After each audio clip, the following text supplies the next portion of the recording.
Հեսա պահանջները ներկայացնելուց անմիջապես հետո կասենք ինչու են քաղաքացիները խուսափում լրատվամիջոցներից։ Դե ներկայացրեք ձեր պահանջները, նույն պահանջներն են, ինչը որ դատախազություն եք տարել։ Ոչ, այսօր մենք եկել ենք այդ գումարների հետևից,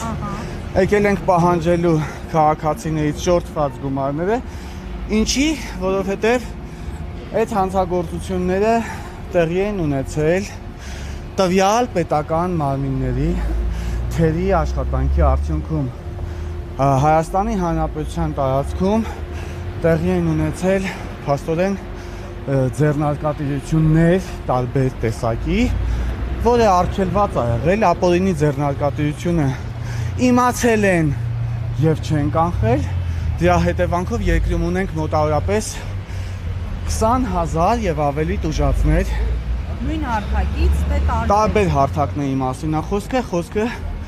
զանգերի կենտրոնների միջոցով ներդրումային խարդախությունների եւ այլ կիբերհանցագործությունների մասին է, որ այսօր քաղաքացիները հայտնվել են ֆինանսական կազուսի առաջ եւ այդ քաղաքացիները հիմա ասեմ թե ինչի համար են խուսափում լրատվամիջոցներից, որովհետեւ նրանք առաջի հարվածով հսկայական շատ մեծ գումարներ կորցնելուց հետո ենթարկվում են հալածանքների եւ հասարակության կողմից որ ուր է ձեր գլուխը, ինչ եք խաբվել, ինչ եք գումարները փոխանցել հանցագործներին, նախ հանցագործների ճակատին գրած չէ, որ իրանք հանցագործեն, նմանատիպ դեպքերում ամբողջ փաստաթղթաբանությունը իհարկե ապահովագրված է լինում։ Մենք ունենք շահառուներ, ովքեր մասնագիտությամբ ծրագրավորող են։ Այստեղ կան քաղաքացիներ, ովքեր աշխատում են բանկերի փողերի լվացման բաժիններում, այնպես որ ծուղակում հայտնվելը դա միայն ու միայն դինամիկ մարդու խնդիրը չէ։ Ուղղակի պետությունը ունի պարտականություն, պաշտպանություն տրամադրելու քաղաքացիներին եւ պետությունը ունի պարտականություն քաղաքացիների ֆինանսական իրավունքները վերականգնելու եւ պետությունը չունի իրավունք ֆինանսական տույժեր կրած քաղաքացիներին մեղադրանքներ ներկայացնելու թե իբր թե միամտություն է, իբր թե անփութություն է, միամտություն եւ անփութություն այս մարմինների արածներն են։ Պարոն Կարագյուզյան, նայեք, ընդունում եմ օբյեկտիվ ձեր դիտարկումները, ամեն դեպքում հանրային շրջանակներում հարց է ծագում։ Առաջին անգամ խաբվելուց, երկրորդ անգամ խաբվելուց հետո, երրորդ անգամ վստահելն եք քննչական կոմիտեի դաշտում։ Այո, Ինչու՞։ Որովհետև առաջի անգամ, երկրորդ անգամ, երրորդ անգամ սա նույն հանցագործությունն է, սա նույն ձնագնդին է, որ գլորվելով խնդիրը ուղղակի մեծանում է։ Մարդը ծուղակում հայտնվելուց հետո ինքը այդ հսկայական գումարներ, օրինակ 20 միլիոն դրամ, 30 միլիոն դրամ, $100,000, $60,000, $160,000, այս գումարները ինքը միանգամից չի տալիս։ Մենք ունենք քաղաքացիներ, ովքեր առաջին ներդրումը արել են $1,400, դրանից հետո արել են նորից մի $1,000, հետո ինչ-որ միջազգային իբրև թե կազմակերպություններ, բայց իհարկե հասկանում ենք նույն կազմակերպությունն է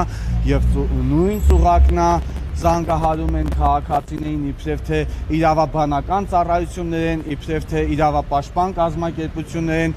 իբրև թե այդ կորցած գումարը գտել են, բայց միայն ու միայն մնում է իրանց վճարեն, որ այդ գումարները վերադարձնեն։ Մի քանի $1,000 էլ վերցնում են այսպես կոչված իրավաբանները։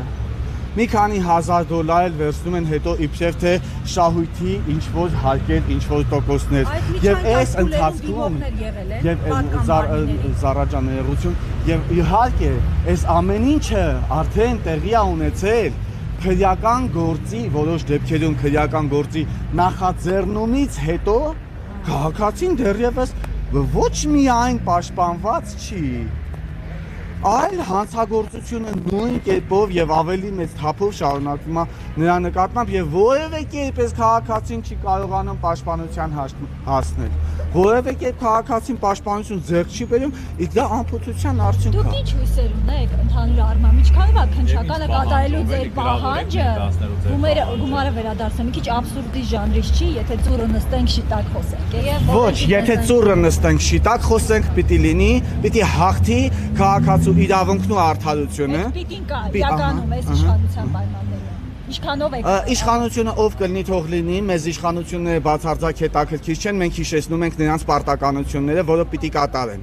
Հակառակ դեպքում այս դռները կփակենք, հակառակ դեպքում մենք պատրաստ չենք կույրաղիքներ պահելու, հակառակ դեպքում մենք պատրաստ չենք հարկեր վճարելու այն դեպքում, եթե մեր իրավունքները որևէ դեպքում չի վերականգնվում, թող բերեն ինձ մի դեպք, ովքեր ներդրումային խարդախությունների հետևանքով զոհ դարձած քաղաքացիների մեկ իրավունքը վերականգնել են։ Մեկ դեպք եմ ուզում, մեկ դեպք, ապա ինչ ենք պահում ես կիբերանվտանգության վարչությունները, հատուկ դեպքերի քննության վարչությունները, ինչի համար ենք պահում այդ վարչությունները, եթե չի վերականգնվում իմ քաղաքացիների իրավունքը, եթե ներկա պահին ես տեսնում եմ այստեղ քաղաքացիներ, ում մասով մենք անհանգստացած ենք եւ ուզում ենք նրա մասով արդեն ցուցմունք տանք, որովհետեւ վտանգավոր է, հանցավորները կապվում են քաղաքացու հետ, սպառնում են, որ եթե այս կամ այն ինֆորմացիան կտաս պետական մարմիններին, մենք քո գլուխը կկտրենք։ Սա իրատեսական վտանգ է քաղաքացիների կյանքի նկատմամբ։ Հիմա ինչ